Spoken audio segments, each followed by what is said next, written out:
Hey everyone, Tim Anderson here, aka Renfill, and welcome to the latest video in my Is It Worth It series, where I review different games. And up on the chopping block for this episode is the latest Halo game, Halo Infinite, and we're going to be diving into pros, cons, things I like, things I don't like, so on and so forth. But before we do, this is the prerequisite part where I say, if this is your first time here, don't forget to like that video, leave a comment down below, and if you feel so inclined, subscribe to the channel, hit the bell icon so you get updates for all the future content that I do here on YouTube.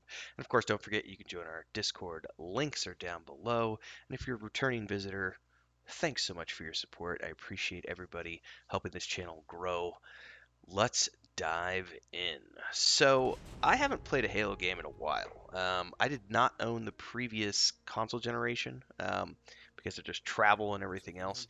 But one of the reasons I got the Xbox Series X was because I really wanted to get back into Halo and also all of the exclusives that are coming up through the Microsoft all of their partnerships that they've done and the studio acquisitions that they've been making over the past couple of years. The first game that I've been playing on the Xbox Series X, of course, is Halo Infinite, and not the multiplayer. I'm not tapping into that. This review today is all about the single player campaign and what I love about it. Some things that I don't like so much, but for the most part, this is a pretty damn good game.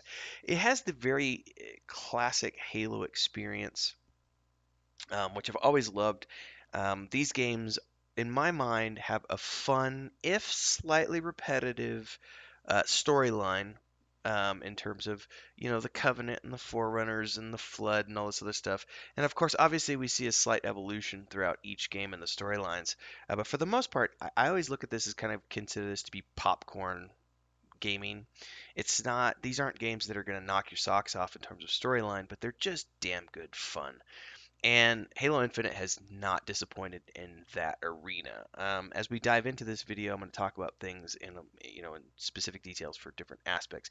But if I had to give this an overall rating, I'd give it an 8 out of 10.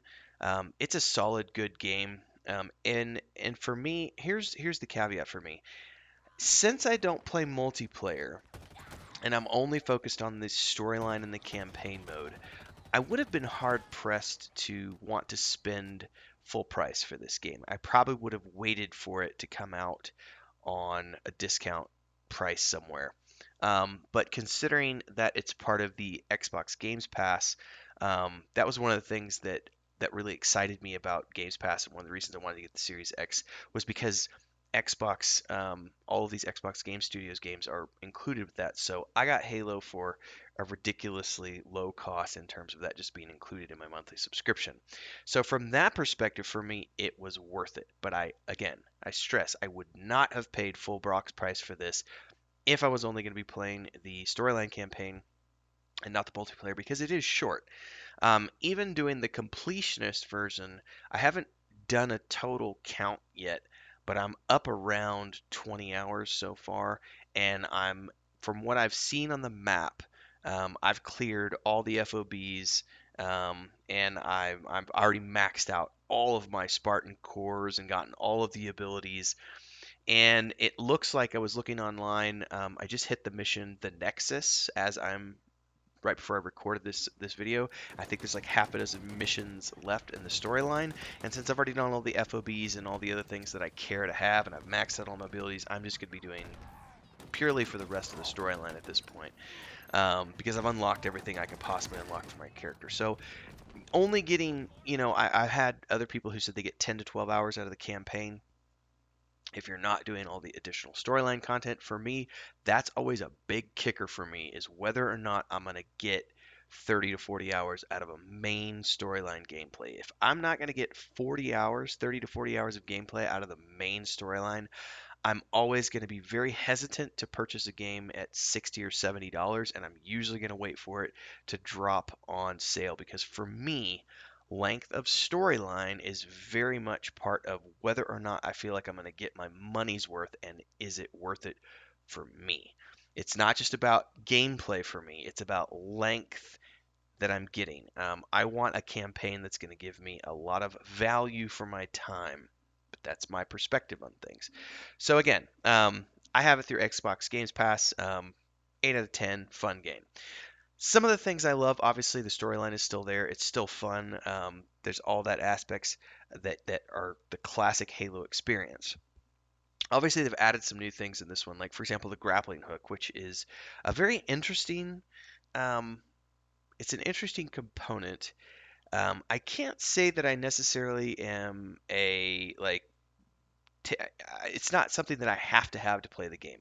It's sort of like a take it or leave it kind of thing. I do like the way you can level it up and stun enemies and do an AoE stun and all those other things. But in terms of like, I've watched other people playing the game and like flying around like Tarzan.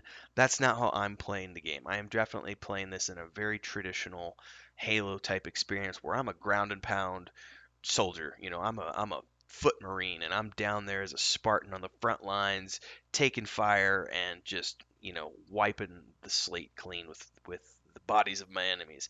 Now, there are some times when I've used it to great advantage. Obviously, you have to use it to get the wraiths and things out of the sky sometimes, and there are some like gates that you have to get to, where you need to jump up to a platform and open a gate somewhere. So it's fun, but it's not one of those things where I have to have it. It's a take it or leave it thing for me. But it does add a certain extra level of gameplay. I do love the open world component in this game in the sense that you have all of these optional things that you can go do, which allow you to very quickly I've got like nine, I think at this point, eight or nine extra Spartan cores. So, but that was one of the first things I did was anytime I saw a Spartan core on the map, I'm going for it because I want to max out all my abilities. That's the type of player I am. I like to maximize all of my skills anytime I play an RPG or anything else. So that part was cool. However, I could give two shits about the multiplayer skins. And of course, those are all over the map. And for some people that's a big deal because they like playing the multiplayer, but again, I don't. I have been collecting them as I go along, but it's not that big of a deal. But as much as I love the kind of larger open world feel to the games, Halo has always been sort of an open world experience when you're exploring the maps. This is just they've now added objectives around the map, and it obviously is a little bit bigger than previous Halo games. But it does get a little repetitive, like all of these open world games do when you start looking at all of the extra objectives that you can go out and collect. It's no different than like Assassin's Creed. At some point, once I've gotten all the skills I want, I don't care about the rest of the things on the map. I'm not going to go out there and do every little side quest. It's not going to happen. So I do enjoy that aspect of it, at least for maxing out my skills, because it did allow me to feel very powerful very quickly. But once I had all my skills, I quit caring about getting all of the other Spartan cores and again the multiplayer things. And I've quit rescuing all the soldiers because I've got all the valor I want at the moment. Because I've unlocked everything up to I forget that the Wasp is the one I have, the most recent unlock that I've got. So I mean, I've gotten everything I need to help me get around the map and all this other stuff. So it's not that big of a deal for me to continue doing a completionist version of the map. And like I said, I've got a few missions left, and I'm just going to barrel through the story at this point. Probably the only negative I have is just the fact that some of the gameplay is a little bit repetitive in terms of the open world environment. I'm still waiting to see the big reveal because so far I feel very much like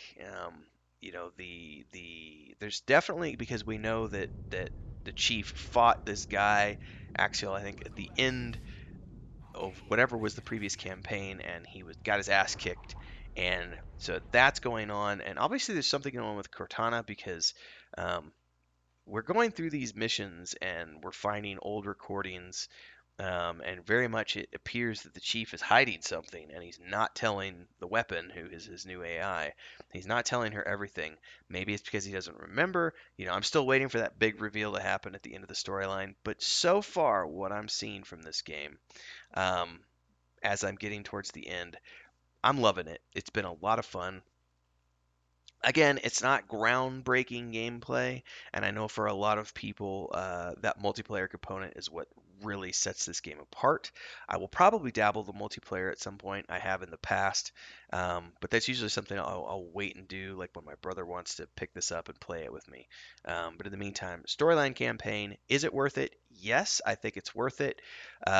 Again, caveat being, I would not have paid full Brock's price for this, considering that I'm only going to get 10 or 20 hours of gameplay. I would have waited for it to go on a discount, but since it's part of the Xbox Games Pass, Yeah, it's worth it for me.